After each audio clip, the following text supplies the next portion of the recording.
Assalamualaikum warahmatullahi wabarakatuh. Selamat datang di Rendra Story Horror. Di sini kami akan menyajikan cerita-cerita horor yang menarik dan penuh misteri.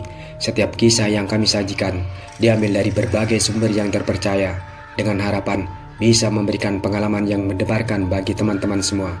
Jadi duduk santai, siapkan diri kalian, dan mari kita mulai petualangan yang menyeramkan ini. Kini putri semata wayangnya pun sudah menginjak usia 1 tahun lebih 1 bulan. Putri kecilnya tumbuh dengan sehat dan begitu periang. Melissa perlahan membuka lembaran baru dan membuka hatinya jika suatu waktu ada sosok lelaki yang mau mencoba mendekati dirinya. Meski sudah menjadi seorang janda, namun parasnya masih cantik, bahkan tubuhnya pun tak tampak seperti seorang janda. Dengan anak satu, tak heran jika banyak pemuda yang mencoba mendekati dirinya. Suatu ketika saat Melissa sedang bekerja, ada sosok lelaki tampan yang mendekati padanya. Ia bernama Adi. Adi merupakan sopir yang bekerja di salah satu perusahaan ternama di ibu kota. Melissa yang saat itu sedang tidak dekat dengan siapa-siapa merasa tertarik dengan sosok Adi. Parasnya yang tampan dan pekerjaannya yang begitu mapan membuat Melissa tak mampu berpaling. Adi merupakan lelaki yang baik dan begitu tulus. Ia mengetahui bahwa Melissa merupakan seorang janda dengan anak satu. Namun Adi tak merasa berat hati meskipun Adi masih berjaga saat itu. Adi pun memberanikan diri untuk mengajak Melissa berkencan. Melissa pun dengan segera mengiyakan ajakan Adi. Melissa sangat bahagia. Sudah lama ia tak merasakan kehangatan dicintai oleh seorang lelaki setelah kepergian sang suami 1 tahun lalu. Tak butuh waktu lama, Adi pun mengajak Melissa untuk menjalin hubungan yang lebih serius, yaitu ke jenjang pernikahan. Melissa pun ragu akan ajakan Adi sebab ia sangat takut jika nantinya ia akan ditinggal mati untuk kedua kalinya oleh pasangan hidupnya. Namun di sisi lain, Melissa pun membutuhkan penopang hidup bagi dirinya dan putri kecilnya. Sebagai langkah antisipasi, Melissa pun menanyakan beberapa hal kepada Adi, terutama berkenaan dengan kesehatan Adi.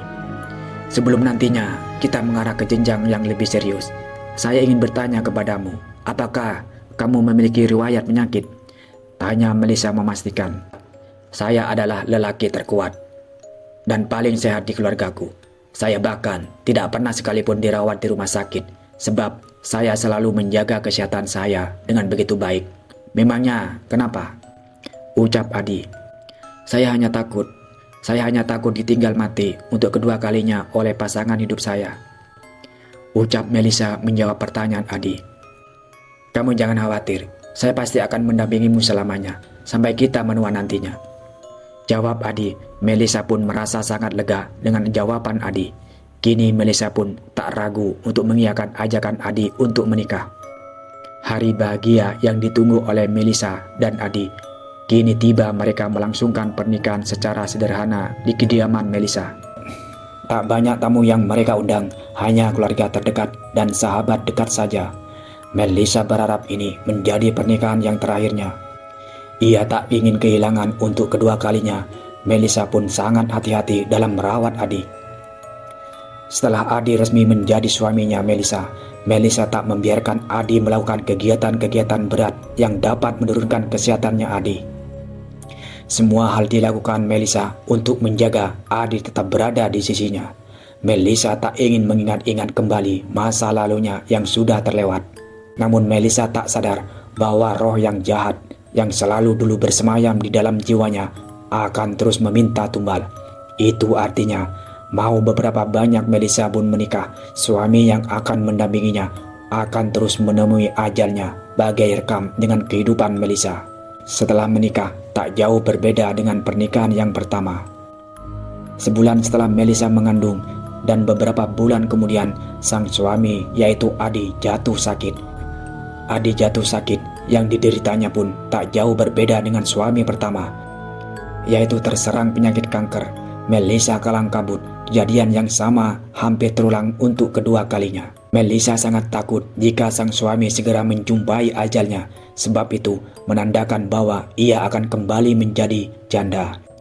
Setelah kelahiran anak keduanya, Melissa bingung harus berbuat apa. Melisa pun mencoba memutar otak. Ia mencari solusi untuk pergi ke salah satu dukun di desanya untuk meminta pertolongan.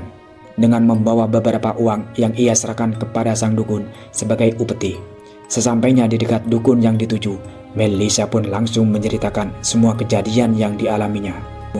Ketika dulu dan saat sekarang, Melisa menceritakan semua detail kisahnya, kisah yang bermula dari mimpi buruknya malam itu. Kemudian kisah tentang keris yang ditemuinya dan kisah tentang dirinya yang menjadi orang pintar dalam hal supranatural. Setelahnya, sang dukun pun mencoba menerawang kejadian apa yang dialami oleh Melisa. Setelah membaca lagi wajah Melisa, sang dukun pun terkaget bukan kepalang. Raut wajah sang dukun nampak mengkhawatirkannya. Ia pun kemudian menceritakan terawangannya kepada Melisa. "Semua sudah terlambat," ucap dukun itu. "Maksud Bapak, kamu sudah terikat janji dengan raja yang sempat bersemayam dalam tubuhmu," kata sang dukun. "Tetapi saya tidak pernah mengucap janji apapun, Mbah," jawab Melisa. "Secara tidak langsung, saat kamu menikmati semua pemberiannya, kamu sudah terikat pada nyandu," ujar sang dukun. "Lalu, apa yang harus saya lakukan, Mbah?" tanya Melisa. "Sudah tidak ada lagi yang bisa kamu lakukan. Semua sudah terlambat. Semua lelaki yang akan kamu nikahi akan selalu menemui kematian, sebab mereka menjadi tumbal akan masa lalumu," ucap sang dukun. Melisa merasa sangat terpukul dengan ucapan sang dukun itu.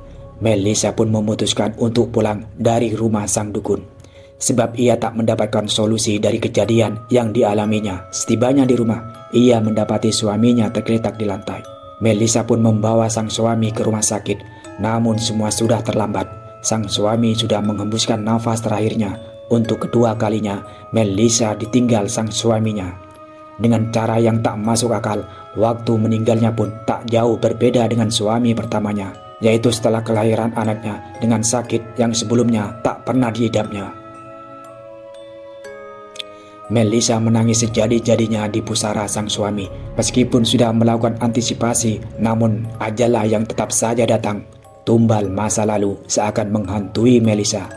Kini Melisa merasa sangat menyesal tak pernah mengindahkan sebuah peringatan.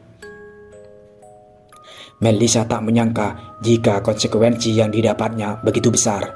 Kehilangan berkali-kali menjadi satu hal yang begitu menyakitkan. Melisa tak ingin hidup sendirian, namun semua pasangan hidupnya untuk kedua kalinya meninggal begitu cepat dan mendadak meninggal karena sakit yang sebelumnya tak pernah dideritanya. Tumbal dari roh jahat yang melekat dari jiwanya saat masih remaja, Melisa sangat menyesal, namun semua sudah terjadi dan tak ada jalan untuk merubah takdirnya. Kelam yang sudah dipilihnya di masa lalu, dan itu semua diperkuat tanpa disengaja.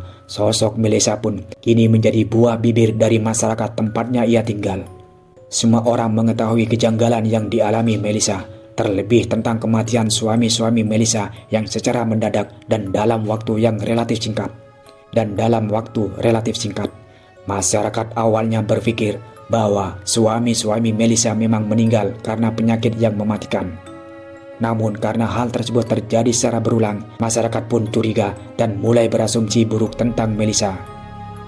"Hai para warga, kalian tahu akan kisah si Melisa dan suami-suaminya itu?"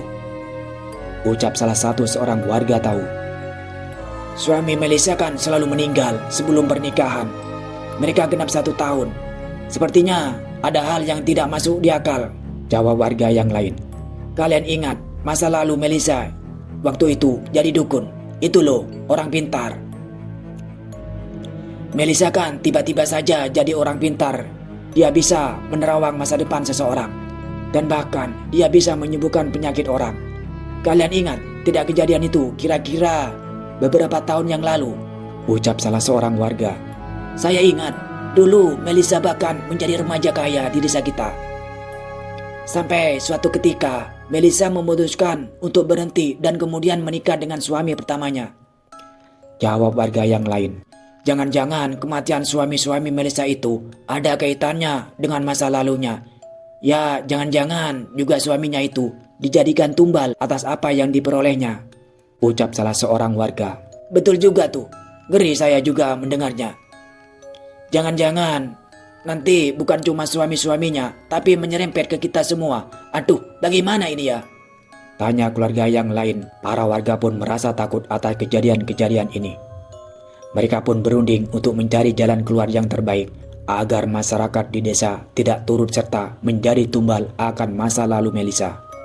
Sebab sudah ada 2 korban yang menjadi tumbal Melisa itu, yaitu suami Melisa itu sendiri. Di sisi lain, Melisa merasa pandangan orang-orang sudah mulai berbeda terhadapnya.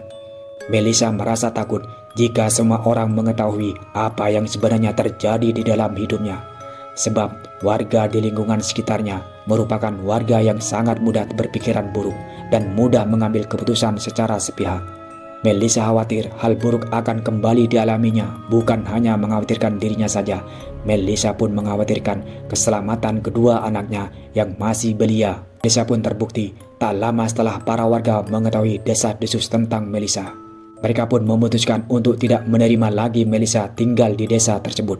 Mereka menginginkan Melisa untuk angkat kaki saat itu juga.